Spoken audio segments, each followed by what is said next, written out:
ኣብ ትግራይ ብምኽንያት ውሳነ መንግስቲ ፌደራል ሰፊሕ ህዝባዊ ሰላማዊ ሰልፍታት ንምክያድ ተወሲኖሎም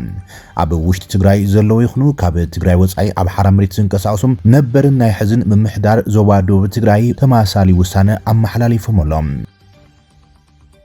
ኣብ ትግራይ ዳግም ኩናት ንከይውላዕ ዝጽውዕ ሰፊሕ ሰላማዊ ሰልፊ ተጋሩ ኣብ አዲስ አበባ ክካየድ ተወጢኖም ተጋሩን ኣምሓሩን ንምጉናት ዝዓለመ ውዲት ስርዓት ብልጽግና ብህጹጽ ደው ክብል ይግባእ ክብል ውድብ ሳልሳይ ወያነ ትግራይ ጻውዒት ተቕሪቦሎም ሓድሽ ዘገርም ጸብጻብ ድማ ተሰሚዑ አዲስ አበባ ንጠለባት ካይሮ ማያባይ እንተ ተቀቢላ ኢትዮጵያ ናብ ቀይሕ ባሕሪ ንኽትኣቱም ክትሕግዝ ምዃና ግብጺ ቃል ኣትሃላ ኣዘራራቢ ሰነድ ግብጺ ኣብ ጉዳይ ኢትዮጵያ ከባቢታት ሩባ ኣባይ ከምኡን ቀይሕ ባሕርን ዝምልከት ናብ ዋይት ሃውስን ከም ዝተላኸ ተገሊጸሎም ናብ ቀዳማይ ሚኒስትር አብይ ኣሕመድ ዝበጽሐ ደብዳቤ ዝምልከቱን ብዝርዝር ሒዝና ኣለና ምስ ፖለቲካዊ ትንታኖም ኤርትራውያን ስደተኛት ኣብ ግብጺ ንከቢድ ገሰት ሰብኣዊ መሰላትን ስቃያትን ይበጽሖም ከም ዘሎ ተፈሊጡ ዝብሉም ዝተፈላለዩ እዋናዊ ዜናታት ቀሪብና ልኩም ኣለና ካብ ትግራይ ሆራይዘን ሰላምታና ኣብ ዘለኹም ይምጻሕኩም ነዞም ዘልዕልና ርእሰ ጉዳያት ብዝርዝር ክንቅርበልኩም ኢና ሰብስክራይብ ላይክ ሼር እንዳገበርኩም ዜናታትና ክሳብ መወዳእታ ተኸታተሉ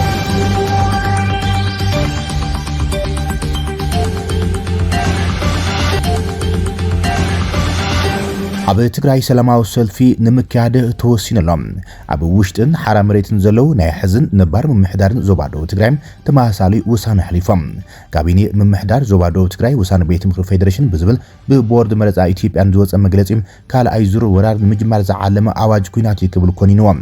እቶም ኣባላት ካቢኔ ኣብ መዳይቲ ዝወፀ መግለጺ ምልክቶም ኣብ ዘካይድዎ ምይይጥ እቲ ኩነታት ሕገ መንግስታዊ ጥሕሰት ዝተፈጸመሎም ቅሉዕ ወራር ምዃኑ ብምግላጽ ፍጹም መረምታ ክግበረሉ ሓቲቶም ውሳነ ቤት ምክሪ ፌደሬሽን ብዝብል ብብሔራዊ መረፃ ኢትዮጵያ ዝወፀ መግለጺ ዳግማይ ወራር ንምክያድ ዝዓለመ ኣዋጅ ኩናት ምዃኑ ኣባላት ካቢኔ ምምሕዳር ዞባ ደቡብ ትግራይ ገሊጾምሎም ህዝብን መንግስትን ትግራይ ብመሰረት ስምምዕነት ውዕሊ ፕሪቶሪያ ግዛኣታዊ መሬቶም ብሰላም ክምለስ ኩሎም ጸገማቶም ተጸዊሮም ንዘተ ሰላም ዝበለጸ ዕድል ብምሃብ ተስፋ ኣብ ዝቕበሉ ኣብዚ ሕዝዋን ከምዚ ዓይነት ዳግማይ ክሕደት ክፍጸመሉ ግባእ ኣይኮነን ዝበሎም እቶም ኣባላት ካቢኔም እዚ ከቢድ ሕገ መንግስታዊ ጥሕሰት ከስዕቦ ዝኽእል መዘዝ ኣዝዩ ሓደገኛ ብምዃኖም ኣብ ልዕሊ ነዚ ውሳነ ዝወሰኑ ኣካላት ሕጋዊ ስጉምቲ ክውሰደሎምን እቲ መግለጺ መረምታ ክግበረሉን ሓቲቶም እዚ ከምዚ ኢሉ እናሃለወ ህዝቢ ከተማታት ኮረምን ኣላማጣን ከምኡን ወረዳታት ኦፍላም ዛታን ራያ ኣላማጣን ድማ ነቲ መግለጺ ዝኹንን ሓያል ሰላማዊ ሰልፊ ንምክያድ ሕቶ ከም ዘቕረቡ እዩ ንምፍላጥ ተኻኢሉ ዘሎ እዚ ከምዚ ኢሉ እንከሎ ኣብ ሓራ መሬት ዝንቀሳቐሱ ነባር ምምሕዳር ዞባ ደቡብ ትግራይ እውን ንውሳነ ቦርድ መረፃ ኢትዮጵያ ብትሪ ተቃውሞ መስሚዖም ብሓይሊ ብዕልዋ ካብ ስልጣኖም ዝተኣለዮም ኣብዚ ሕዝዋን ኣብ ብረታዊ ቃልሲ ዝርከቡ ካቢኔ ምምሕዳር ዞባ ደቡብ ትግራይ ንውሳነ ቤት ምክሪ ፌደሬሽን ቦርድ መረፃ ኢትዮጵያን ብትሪ ተቃውሞም ካብ ሓራ መሬት ኣስሚዖም ኣብ ትግራይ ዳግማይ ኩናት ከይውላዕ ዝጽውዕ ሰላማዊ ሰልፊ ኣብ አዲስ አበባ ክካየድ እዩ ኣብ መንጎ መራሕቲ ወሓትን መንግስቲ ፌደራልን ብዝተፈጠረ ዘይምርዳእ ስዒቡ ዘሎ ወጥሪም ዳግማይ ናብ ደም ምፍሳስ ከይዓቢ ንምጽዋዕ ኣብ ከተማ አዲስ አበባ ሰላማዊ ሰልፊ ንምክያድ መደብ ከም ዘሎ ምንቅስቓስ ደለይቲ ለውጢ ትግራይ ዝተባሃለ ውዳበ ፍሪጠሎም ፖለቲካዊ ውድባትን ጽልዋ ፈጠርቲ ውልቀ ሰባትን ዝሓቆፈ እዚ ውዳበም ዝሓለፈ ቀዳም ኣብ እዋናዊ ኩነታት ትግራይን መፍትሒታትን ኣመልኪቱ ዘተካይድ እዩ ኣባል ምንቅስቓስ ደለይቲ ለውጢ ትግራይ ዝኾነ ጋዜጠኛ ዳሞራይ ሓም ኣብ ትግራይ ዳግማይ ብኩናት ደም ከይፋሰስን ፍልልያት ብሰላማውን ዲፕሎማስያውን መንገዲ ክፍትሑ ጸቕጥን ምግባር የድል ክብል ንኣሃዱ ተዛሪቡ ኣብዚ ሕዝዋን ዘሎ ጉጅለ ህወሓት ንህዝቢ ትግራይ ከም ዘይውክልን ኣብ ትግራይ ክጅመር ይኽእል ተባሂሉ ዝስጋእ ዘሎ ኩናት ድማ ደገፍ ናይ ወጻኢ ሓይልታት ከም ዘለዎ ንዓለም ለኻዊ ማሕበረሰባትን ኤምባሲታትን ንምፍላጥ ኣብ ዝቕጽሉ ሰሙናት እቲ ሰላማዊ ሰልፊ ከም ዝካየድ ገሊጾም ኣባል ውድብ ባይቶና ዓባይ ትግራይ ዝኾነ ዶክተር ጸጋዝ ኣብ ካሕሱ ወገኖም ነበርቲ ትግራይን መንእስያትን ኩናት ከም ዘይደልዩ ተዛሪቡ ባይቶና ኣብ መንጎ መንግስቲ ፌደራልን መራሕቲ ትግራይን ዘሎ ጸገም ንምቅራብ ጻዕሪ ይገብር ከም ዘሎን መንግስቲ ኣብ ትግራይ ዝህቦም ኣገልግሎታት ከይቋርጽ ንምግባር ዝተሰርሑ ስራሕቲ ውጽኢታዊ ከም ዝኾኑ ገሊጾም ውሕዳት ናይ ስልጣን ድሌት ዘለዎም ውልቀ ሰባት ዝፈጥሩ ወጥሪም ድሌት ህዝቢ ከም ዘይማልእ ንምርዳእ ይስራሕ ከም ዘሎ ዝገለጹም ዶክተር ጸጋዛብ ምስ መንግስቲ ፌደራል ብሓባር ምስራሕ ግድን ከም ዝኾነ ተዛሪቦሎም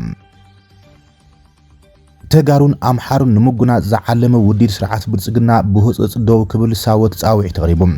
ሳልሳይ ወያነ ትግራይ ብቋንቋ እንግሊዝኛ ኣብ ዘርግሖ መግለጺ መንግስቲ ፌደራላዊት ኢትዮጵያ በተደጋጋሚ ካብ ተጋሩ ዝቀርበሉ ጻውዒት ሕጋዊ ምሕዳር ናብ ንቡር ንምምላስ ሕገ መንግስታዊ ግቡኡ እንዳሃሎም ብቐጻልነት ግን ከኽብሮ ከም ዘይከኣለ ወቂሶሎም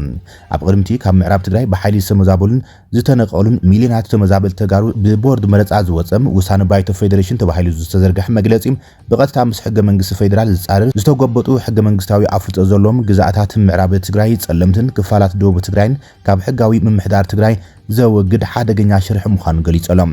እዚ ንህዝቢ ዝተዘርግሐ ውሳነ ከቢድን ኮኔልካም ወጥሪ ንምክራር ዝተዓለመን እዩ ዝበለ ሳወት ብቐጸልታ ናይቶም ኣብ ዞባ ምዝንባልን ትካላዊ ዘይምርግጋዕን ዝሰረዱ ፖሊስታት ብልጽግና ምዃኖም ከሲሶሎም መንግስቲ ዲሞግራፊያዊ ኣቋማት ከባቢ ንምቕያር ዘይሕጋዊ ሲቪላውን ጸጥታውን ማሕበራት ንምቋም ከምኡን ሓለውቲ ተከዘ ብዝብል ኣርእስቲም ዘይስርዓት ጉጅለታት ንምዕዳቕ ዝዓለመ ስጉምታት ብምኽታል ተመዛበልትን ስደተኛታትን ንከይምለሱ ዝዓለሙ ምንቅስቓሳት እናተገበረ ከም ዝመጸም እቲ ውድብ ወቂሶሎም ውሳነ ቤት ምክሪ ፌደሬሽን ገለልተኛ ምምሕዳራዊ ተግባር ኣይኮነን ኣብ መንጎ ተጋሩን ኣምሓሩን ግጭት ንምፍጣር ዝተሓሰበም ፖለቲካዊ ሸርሒ ክብል ገሊጾሎም ሰበስልጣን ፌደራል ኣብ ትሕቲ ኩነታት ጎበጣን ምምዝባልን ግዝኣታዊ ምግላልን ወግዓዊ ብምግባር ብቅልውላም ምፍላይን ስልጣን ምድላል ከም መሳርሒ ኣብ መንጎ ማሕበረሰባት ዝፍጠር ወጥሪ ኮነኢሎም ይፍልፍልዎ ከም ዘለው ከሲሱ ዘሎም ነዚ ሕጋውን መቃጸልን ውሳነ ብዝተኻለ መጠን ብሓያል ኣገላልጻ ክኹነን ከም ዝግባን ማሕበረሰብ ዓለምን ዲፕሎማስያዊ ተዋሳኣትን ነዚ ሓደገኛ ምዕባለ ህጹጽ ዝተሓደሰን ኣቓልቦም ክህብሉ ጻውዒት ተቕሪቦሎም መንግስቲ ኢትዮጵያ ንትግራይ ነቲ ሰፊሕ ዞባ ናብ ካልዕናዊ ዑደት ግጭት ዘይምርግዓን ንምጥሓል ሓደጋ ካብ ዝስዕቡ ተግባራቱን ክቁጠብ ካብ ሕብረት ኣፍሪካ ኣሜሪካ ሕብረት ኣውሮፓ ከምኡን ካልኦት ዞባውን ዓለም ለኻውን ተዋሳኣቲም ቁልጡፍ መትከላዊ ጽምዶ ክገብሩ ከም ዘለዎም እዮም ጻውዒት ኣቕሪብ ዘሎ ሳልሳይ ወያነ ትግራይ ኣዘራራቢ ጸብጻብ ተሰሚዑሉ ኣዲስ አበባ ንጠለባት ካይሮ ማይ ኣባይ እንተ ተቐቢላ ኢትዮጵያ ናብ ቀይሕ ባሕሪ ክትኣቱ ክትሕግዝ ምዃና ግብጽ ገሊጻላ ጋዜጣ ዘ ናሽናል ኣብ ዘርግሖቶ ጸብጻብ ግብጽ ዘቕረበቶ ዕድመ ዝሓለፈ ሰሙን ናብ ቀዳማይ ሚኒስትር ኢትዮጵያ አብይ ኣሕመድ ብደብዳቤ ከም ዝተመሓላለፈን እቲ መልእኽቲ እውን ብተመሳሳሊ ናብ ፕሬዚደንት ኣሜሪካ ዶናልድ ትራምፕ እውን ከም ዝተላእኸ ጸብጺባ እቲ ናይ ግብጽ እማመ ንኢትዮጵያ ሕቡ መጠንቀቕታ ዝሓዘ ምዃኑ ዝገልጽ ጸብጻብ ኢትዮጵያ ነቲ ግብጽ ዘቕረበቶ ዕድመ እንተነጺጋቶም ግብጻውያን ኢትዮጵያ ናብ ባሕሪ ንኸይትበጽሕ ብርግጽ ከዓግትዋ ምዃኖም የጠንቅቕ ግብጽ ኣብ ደቡባዊ ቀይሕ ባሕሪ ዘለዋ ፖለቲካውን ወተሃደራውን ሓይልን ህላዋን ተጠቂማም ከምኡን መሻርክታ ሱዳን ጅቡትን ሶማልያን ብምጥቃም ኢትዮጵያ ናብ ቀይሕ ባሕሪ ከይተኣቱ ክትኽልክል ምዃና እቲ ጸብጻብ ይመልከት ግብጽ ምስ ኣፍሪካውያን መሻርክቲ ብምትሕባር ኢትዮጵያ ናብ ቀይሕ ባሕሪ ንምእታው ንምሕጋዝ ድልውቲ ምዃናም ኣዲስ አበባ ኣብቲ ነዊሕ እዋን ጸንሐ ምስሓብ ማይ ኣባይ ተዓጻጻፈነት እንትዳ ኣርያም ነቲ ኣማራጺ ምጥቃም ቀይሕ ባሕሪ ከም ዘቕረበት እዩ ዘናሽናል ጸብጺቦም እቲ ኣብ አቡዳቢ ዝመደብሩ ጋዜጣ ዘናሽናል እቲ እማመ ዝሓለፈ ሰሙን ናብ ቀዳማይ ሚኒስትር አብይ ኣሕመድ ከም ዝመሓላለፈን ምስ ዋሽንግተን እውን ከም ዝተኻፈለን ፕሬዚደንት ኣሜሪካ ዶናልድ ትራምፕ ኢትዮጵያ ድሕሪ ሕንጸት ዓብይ ግድብ ሕዳሴ ኢትዮጵያ ኣብ ልዕሊ ግብጽ ኣብ ማያት ኣባይ ን10 ዓመታት ዝቐጸለ ምስሓብ ንምሽምጋል ድሌቶም ብግልጺ ምግላጾም ዝፍለጥ እዮም ብመሰረት ጸብጻብ እቲ ግብጽ ዘቕረበቶ እማመም ካይሮ ኣብ ሱዳን ሶማልያን ጅቡትን ዘለዋ ፖለቲካውን ወተሃደራውን ጽልዋ ከምኡን ኣብ ደቡባዊ ቀይሕ ባሕሪ ዘለዋ ናይ ሓይሊ ባሕሪ ህላወ ተጠቂማም እቲ እማመ እንተተነጺጉም ኢትዮጵያ ናብ ወደባት እተን ሃገራት ንምእታው ክትድርት ከም እትኽልያም ስውር መጠንቀቕታ ዘጠቓልል ሰነድ ምዃኑ ተገሊጾም ብዛዕባ እቲ ዝተጸብጸበ እማመ ብዝምልከት ካብ ኣዲስ አበባ ይኹን ካይሮም ዝተዋሃበ ወግዓዊ መልሲ የለን ኣብ ዝቐረበዋን ምስ ፕሬዚደንት ቱርክ ሬሲፕ ጣይብ ኤርዶጋን ኣብ ዝሃቦ ሓበራዊ ጋዜጣዊ መግለጺ ቀዳማይ ሚኒስትር አብይ ኣሕመድ ንነዊሕ እዋን ተበጻሕነት ባሕሪ ንቁጠባዊ ቀጻልነት ኣዝዩ ኣገዳሲ ዝብል መርገጺኡ ደጊሙ ረጋጊጾም ልዕሊ 130 ሚልዮን ዝግመት ህዝቢ ኢትዮጵያ ኣፍ ደገ ባሕሪ ተነፊጉ ብጂኦግራፊያዊ እስር ኮይኑ እንተቐጺሉም ቀጻልነት ዕቤትና ከረጋግጽ ኣይክእልን ዝበለ ቀዳማይ ሚኒስትር አብይ ኢትዮጵያን ቱርክን ፈተውቲ ሃገራትን ብኸመይ ሃናጺ ግደ ክጻወታ ከም ዝኽላም ኢትዮጵያ ሰላማውን ሓበራዊ ረብሓ ዘለዎን ምብጻሕ ኣፍ ደገ ባሕሪ ንምድጋፍ ኣብ ዝገብርዎ ዘሎ ጻዕሪ ሃናጺ ተራክ ክትጻወት ከም ዘለዋም ንኣንካራ ሓቲትዮም ጸብጻብዚ ኣብ መንጎተን ኣብ ሓያሉ ዞባዊ ጉዳያት ዝተሰለፋም ካይሮን ኣንካራን ዝምድናታትን እናተመሓሸም ኣብ ዝኸደሉ ዘሎ እዋን ይዝቐርብ ዘሎ ክልቲን ሃገራት ኣብ ጉዳይ ሊብያ ዘለውን ኣፋላይውን ተዓሪቕን ምስ ኢትዮጵያ ኣብ ምድለዋ ተበጻሕነት ባሕሪ ክጋጮ ዝጸንሐት ሶማልያም ጥቡቕ ርክብ ዘለዎን እዮም ንዓብይ ግድብ ሕዳሴ ኢትዮጵያ ከም ናይ ህላዊ ሓደጋ እትቆጽሮ ግብጽ ኣብ እዋን ድርቂ ዋሕዚ ማይ ንምርግጋጽ ኣብ ምምላእን ኣሰራርሓን ግድብ ብሕጋዊ መንገዲ ቀያዲ ስምምዕነት ክትግበር ንዓመታት እናጸውዕት እያ ጸኒሓ ኢትዮጵያ እቲ ግድብ ንልምዓታውን ንዘድልያ ምፍራይ ሓይሊ ኤሌክትሪክን ኣገዳሲ ምዃኑ እያ ትገልጽ ብመሰረት ጸብጻብ ዘናሽናል ካይሮ ዘቕረቦ እማመም ግብጺ ኣብ ጅቡቲን ኤርትራን ትሕተ ቅርጺ ወደባት ንምዕባይን ኣብ ምርዳእ ከም ዝበጽሕ ዝገልጹ ኮይኖም ክልቲአን ኣብ ጥቓ መጻቦ ባብ ኤልመንደብ ዝርከባ ወደባት ዶራለህን ዓሰብን ኣብ ጥቓ መጻቦ ባብ ኤልመንደብ ስትራቴጂካዊ ኣፍደገ ቀይ ባሕሪ ዝርከባ ሃገራት እየን። ኤርትራ ኣብ 1993 ናጽነት ካብ እትረክብ ጀሚራ ኢትዮጵያ ኣፍደገ ባሕሪ ኣልቦ ኮይና ጸኒሓ ዝበዝሕ ንግዳዊ ንጥፈታት ድማ ብወደባት ጅቡቲ እያ እናተጠቐመት መጽያ። ብተወሳኺ እታ ጋዜጣ ግብጺ ከም ኣካል ናይቲ ህላዋ ኣብ ቀይሕ ባሕሪ ንምድላል እትገብሮ ዘላ ሰፊሕ ጻዕሪ ቀንዲ ንግዳዊ ወደብ ሱዳን ዝኾነ ፖርት ሱዳን እውን ሓብራዊ ምዕባል ትልሚ ከም ዘለዋ ሓቢራ። ካይሮ ቀይሕ ባሕሪ ዕቃበ ናይትን ኣብ ገማግም ባሕሪ ዝርከባ ግዛእታት ክኸውን ከም ዘሎ ብቐጻሊም ክትምጉት ጸኒሓን ዝኾነ ይኹን ቋሚ ወተሃደራዊ ህላወ ዘይገማግም ሃገራት ክትቃወም ጸኒሓ።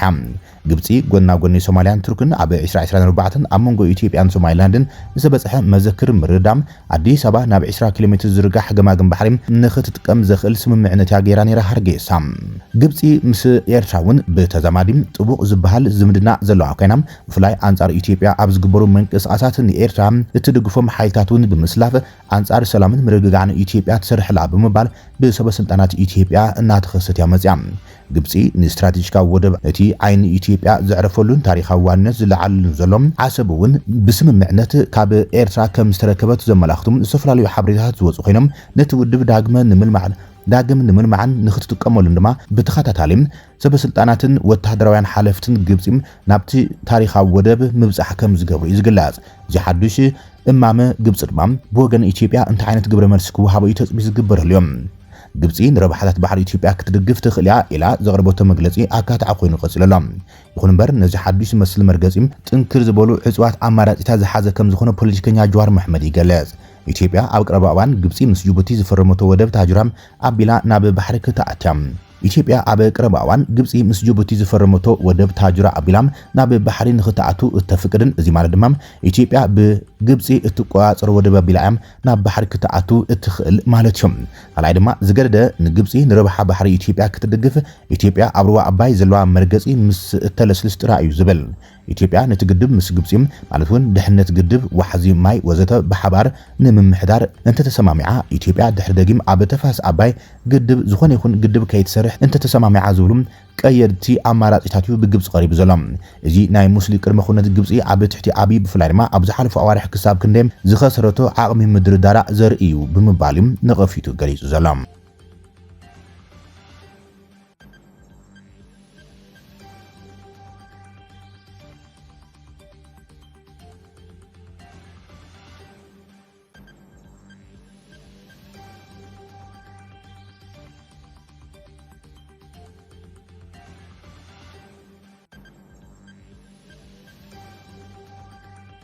ኤርትራውያን ስደተኛት ኣብ ግብጺ ከቢድ ገሰት ሰብኣዊ መሰላትን ስቅያትን ይበጽሖም ከም ዘሎ ተገሊጾም።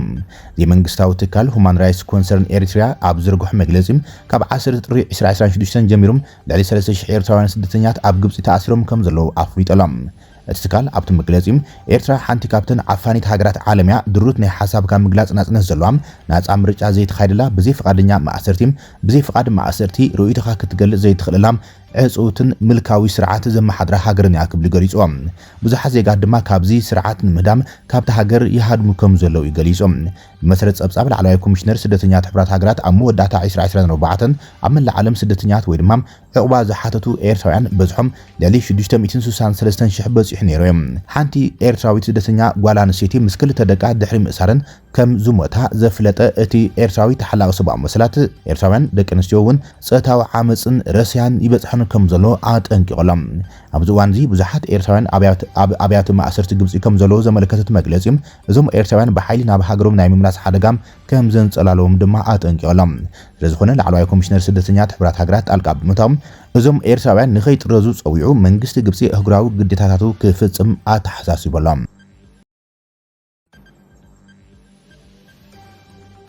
ክቡራትን ፍትዋትን ተኸታተልቲ ዜናታትና ነዚ ሰዓት ዝበልናይ መሓደስቲ ምዕባለታትን እዋናዊ ዜናታትን ኣብዛዚምና ኣለና። ንስናይ ምክትታልኩም ነመስግን። ሰላም